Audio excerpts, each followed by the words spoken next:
Tonight's top stories. The Chief Minister discusses post-Brexit trade deals for Gibraltar with Junior Brexit Minister Robin Walker and other DEX EU ministers. A £10 million eco-park expansion will increase recycling from 25 to 72% of wastes. And IOSH says health and safety standards and enforcement are slipping in Gibraltar.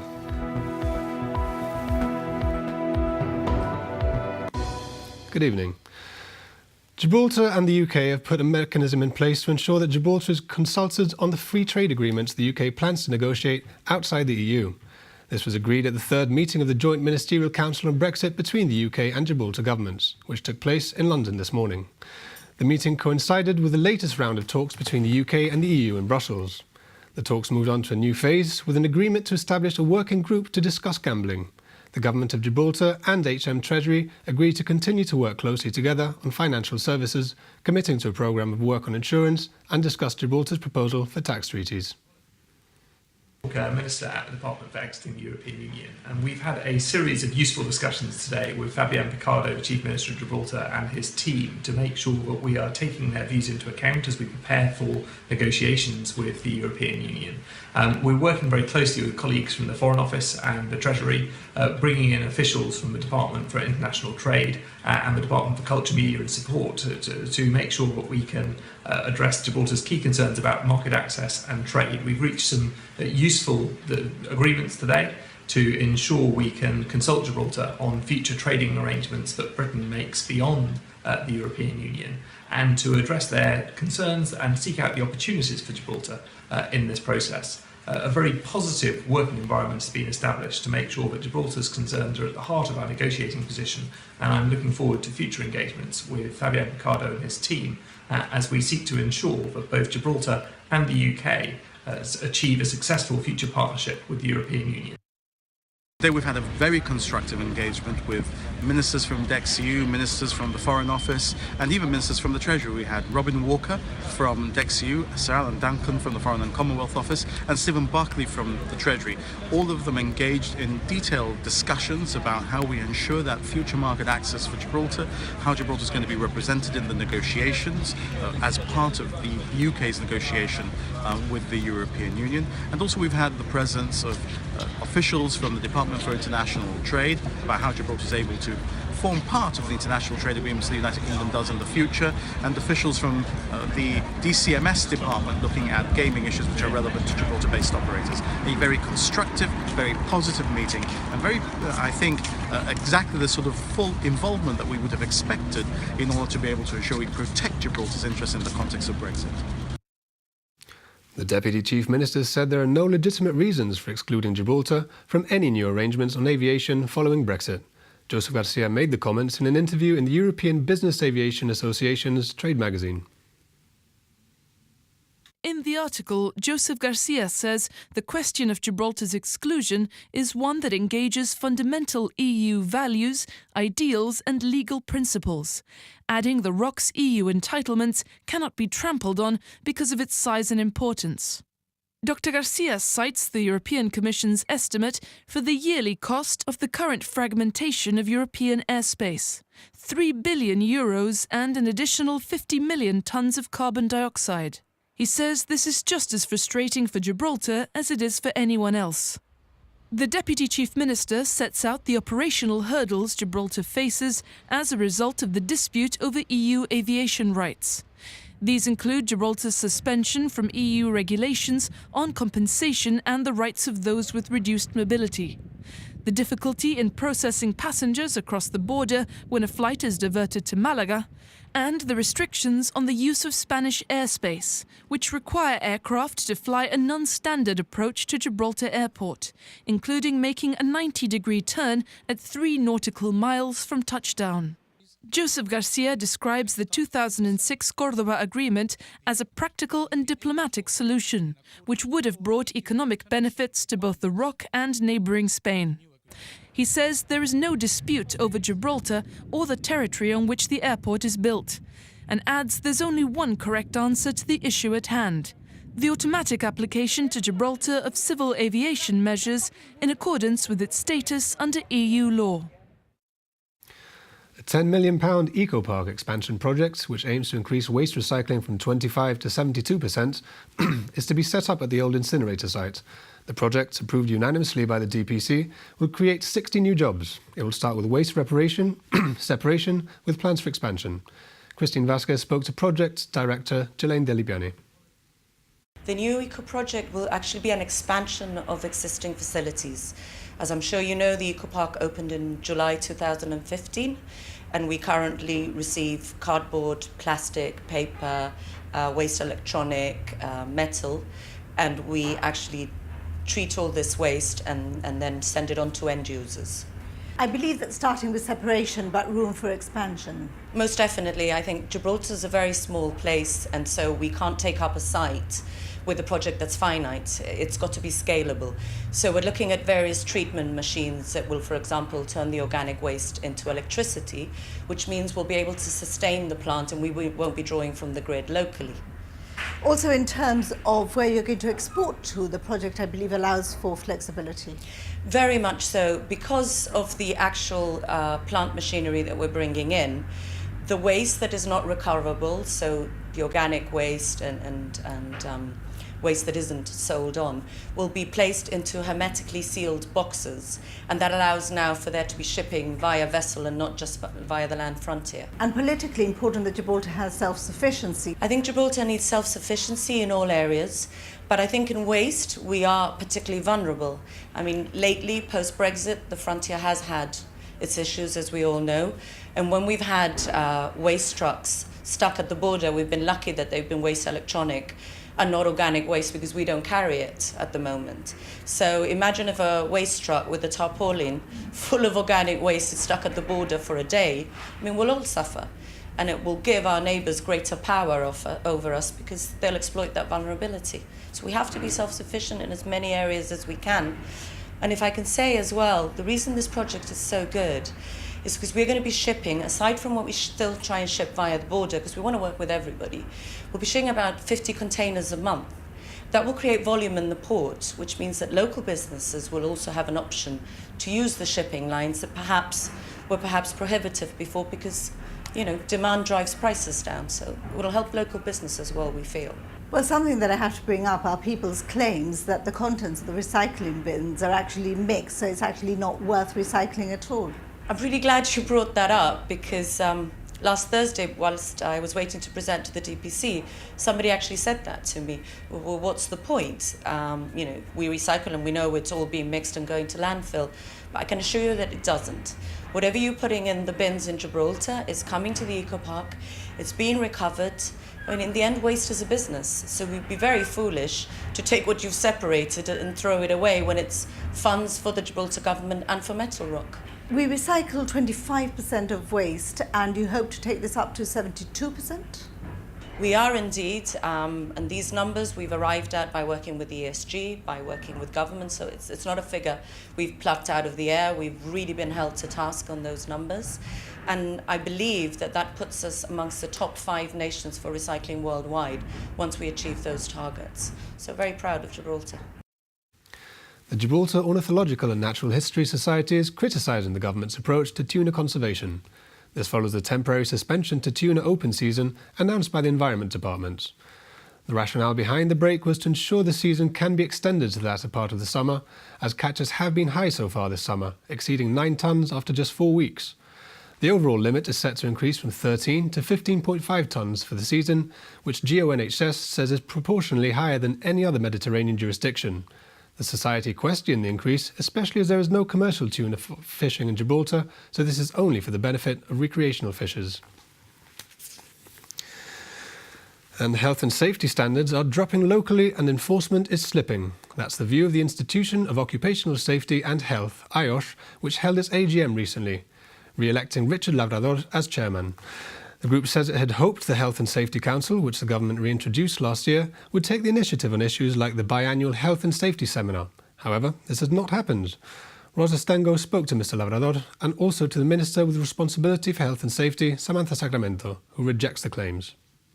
This was a view of some of the members attending the AGM, and they brought up specific cases in some construction sites, which of course I'm not going to go into. But the general view, and that was the main thrust of the AGM, was that the members were generally disappointed with the level of health and safety currently in Gibraltar. You've also said enforcement is slipping, so where does that responsibility lie?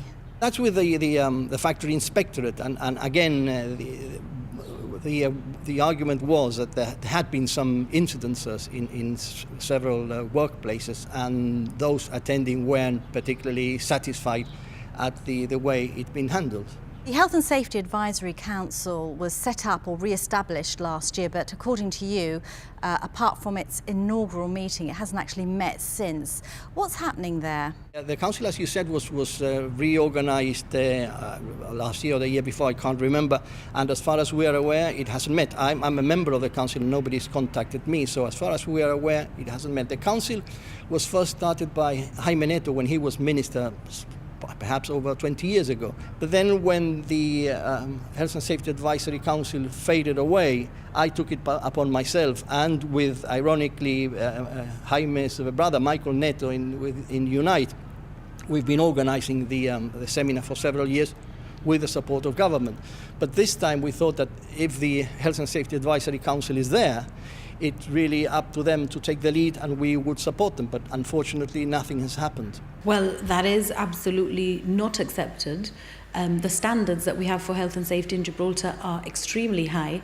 As you know, Gibraltar is extremely busy with construction throughout, and the evidence of the fact that our standards are very high is that we've not had any incidents or injuries of late in the last few years. Well, IOSH raised construction as one of the areas of concern. Yes, and following on from that, it is one of the areas of concern because it's one of the areas that is busiest in Gibraltar. But as I said, it's something that we have well regulated. Our inspectors are constantly on the building sites to ensure that standards are met. And as I said, the evidence of that is that we've not had any serious incidents at all in the last few years. Why has the Health and Safety Advisory Council not met since its inaugural meeting last year? The insinuation that health and safety is not given importance at all is completely rejected.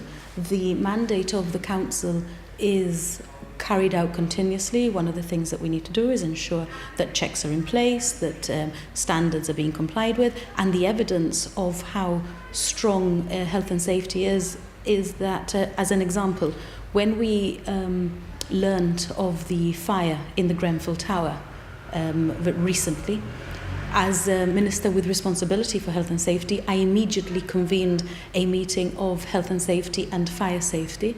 We mobilised within 24 hours. We subsequently met for a second time the same week to look at health and safety standards and obviously fire review in high-rise buildings. Had we not had a strong health and safety inspectorate, that would not have been possible and it would not have happened. And it's been given such importance that committee is meeting on a weekly basis, has been meeting weekly since. And the Advisory Council, when's that going to meet up next? The Advisory Council, I think that there's a meeting scheduled now after the summer. If Mr. Labrador thinks that the Advisory Council should take precedence over and above this, then Mr. Labrador is perfectly aware that we are a very approachable government, that we have an open door policy, and if he had serious concerns, he knows that I'm just at the end of a phone line had he wanted to contact us. Coming up after the break, the Bayside and Westside Drama Group brings back a number of awards from this year's Duncan Rand Play Festival.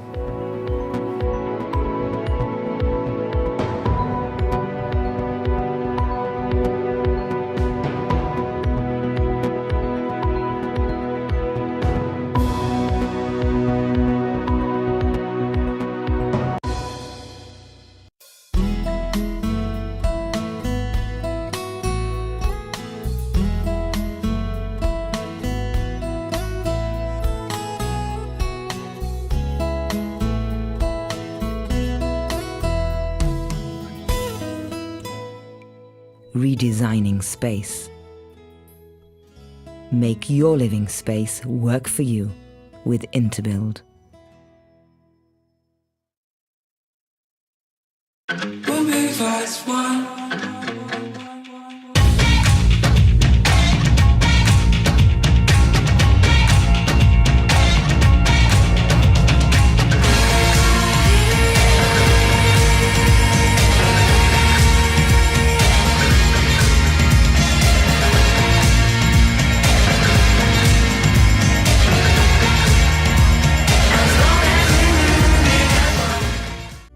Riviera Maison for a stunning selection of home furnishings, accessories and gifts, plus expert help with all kinds of interior projects. Free delivery in Gibraltar and Spain. Visit us at 280 Main Street and see our large new showroom at 31 to 35 Cannon Lane. Riviera Maison. Home is where you can be you. Hey you. Yes, you. We are rewarding your loyalty with a mobile and broadband deal like you've never seen before. Behold the Monster Bundle! Subscribe to Jib Telecom's mobile maxi plan and get high-speed broadband at home and Wi-Fi hotspot coverage across Gibraltar, all for just £55 a month. That's right, just £55. Now that's what I call a Monster Bundle! Bianca's, offering a warm welcome for over 35 years. Whether it's drinks for two, a family get-together or corporate event, enjoy freshly prepared food and selected wines in our newly refurbished restaurant with spectacular quayside views. Breakfast, lunch or dinner, dine in or take away at Bianca's Marina Bay. Coming soon, exclusive to the Property Zone. Sanderson Suites. Premium living in Gibraltar's historic town centre, bringing together the best elements of modern architecture with beautiful interiors and first-class amenities, including a spa and tropical roof garden. Unique luxury studio and one-bed apartments designed to fit your lifestyle. Just minutes from Main Street. Visit the Property Zone at Majestic Ocean Plaza for over 30 years' experience in real estate, or call 200 640 40. Beautiful jewels you'll adore and admire. Certified diamonds that forever inspire. Wedding rings that symbolize eternal love and unity. And exquisite silver and gold gifts treasured for infinity. For value, friendly service and dedication that's impossible to beat, the Jewel Box at 148 Main Street. Wake up! Your body wants to get moving. To feel free, without a care in the world. Now is the time. Limba. A new operator. Just one SIM card to talk and navigate between Gibraltar and Spain without roaming. Say hello to Limba and say goodbye to minimum term contracts. So, I was away watching Not Bon Jovi. Oh, and you did a very good job covering for me, Claire. I didn't I? So, you can give the folks at home the promo. I shall indeed. I might even take over another week. What do you think? Join us right here on the Powder Room, Monday, 9:30.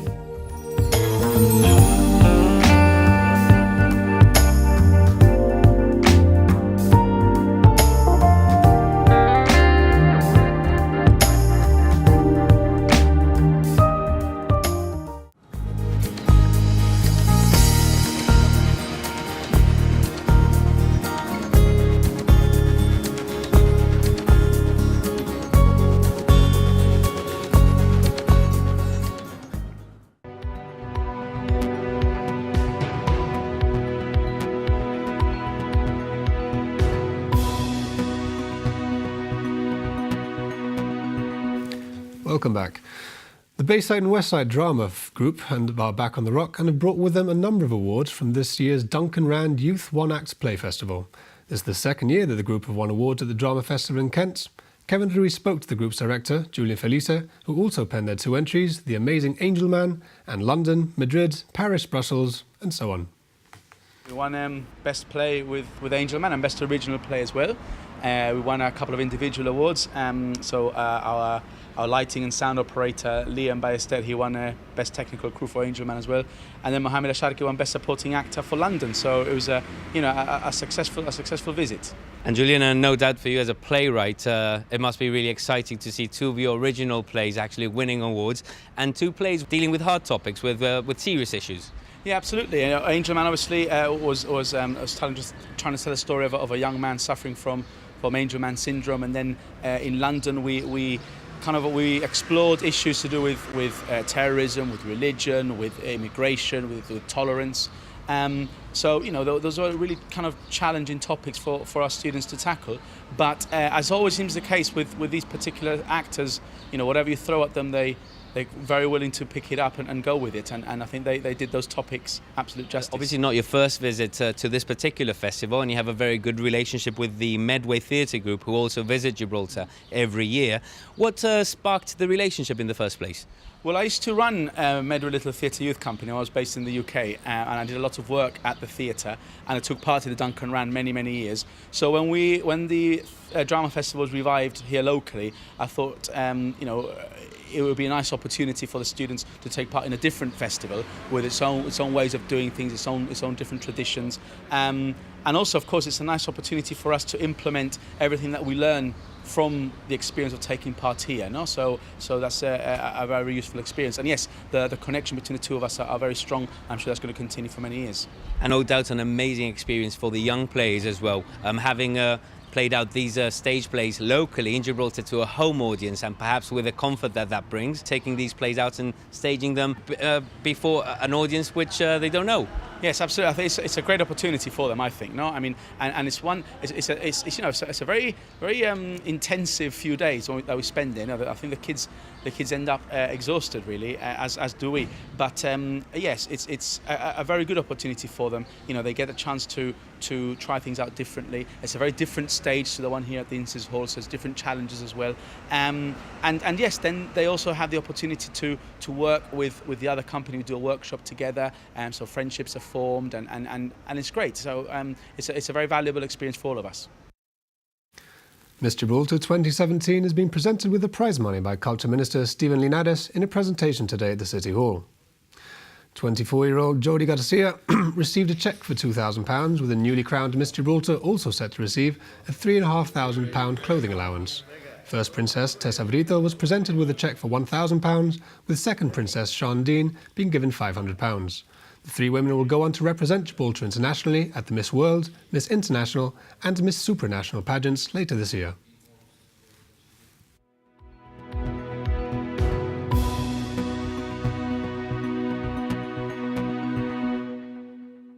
Reflecting on a relatively successful weekend of sports, the Galpe Rowing Club were away in Nottingham, UK for the British Junior National Championships.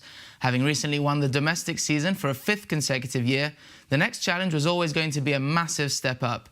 The championships renowned for being the highest level of competition at junior level.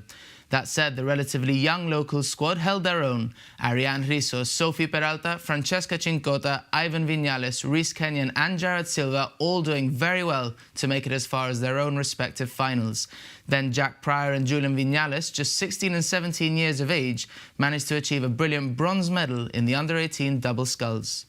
Staying out at sea, here at home there was sailing and the first of a four-part series of ocean races. Given the length of this race, plus the fact that there was close to no wind, it was always going to be a tactical battle.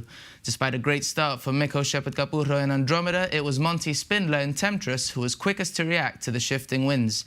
He crossed first, followed by Charlie Lavarello in Nemesis, and Ian Norton-Rumbo in Nina came third.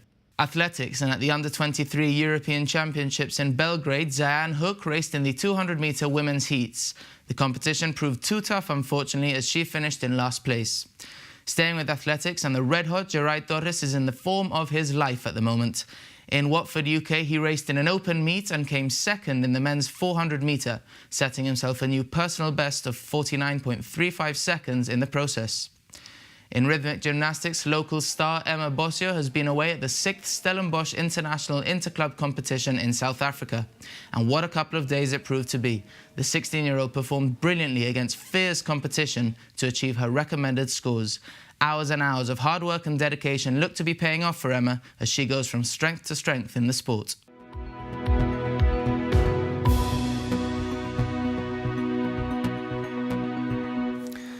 And just before we go tonight, a reminder of our top story. Gibraltar and the UK have put a mechanism in place to ensure that Gibraltar is consulted on the free trade agreements the UK plans to negotiate outside the EU. This was agreed at the third meeting of the Joint Ministerial Council on Brexit between the UK and Gibraltar governments, which took place in London this morning. This meeting coincided with the latest round of talks between the UK and the EU in Brussels. That's all from the news team this evening. Thanks for watching. Good night.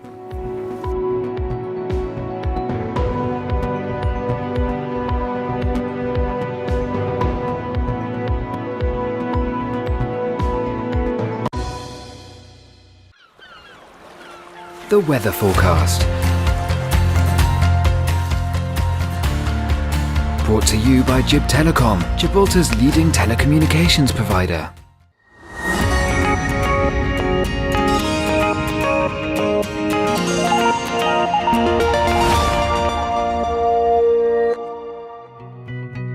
Today's chart shows high pressure centred over the UK, bringing dry and sunnier conditions across many parts. However, across the south, weather fronts can be seen starting to edge north and at which are expected to bring some thundery showers overnight. Meanwhile, further south across France and Iberia, the hot weather continues to trigger some isolated thundery showers, especially over the mountains. For the local area, easterly winds continue to bring humid Levanta conditions. If we run the forecast for the rest of the week, it shows low pressure developing over the UK, bringing more unsettled weather. At the same time, high pressure builds over the nearby Atlantic, bringing a return to westerly winds or poniente across Gibraltar for Wednesday. For tomorrow, however, the humid easterly flow continues to bring some cloudier conditions to eastern coasts close to the strait, with temperatures here remaining around the July average. Away from here, sunnier skies or hazy sunshine as further high cloud affects the area. Warmest temperatures are expected inland and towards the west, while a windy Levanta continues through the strait. For the local area, another day of humid Levanta with moderate easterly breezes bringing a rather cloudy and misty start to the day, but with some hazy spells of sunshine gradually developing. Highs around 26 or 27 Celsius. Taking a look ahead, a change to westerly winds is expected, although Wednesday may start with some cloudy conditions. Sunnier skies will develop, bringing a warmer day than of late, with onshore breezes. Finally, for Thursday and Friday, it should stay warm with plenty of sunshine.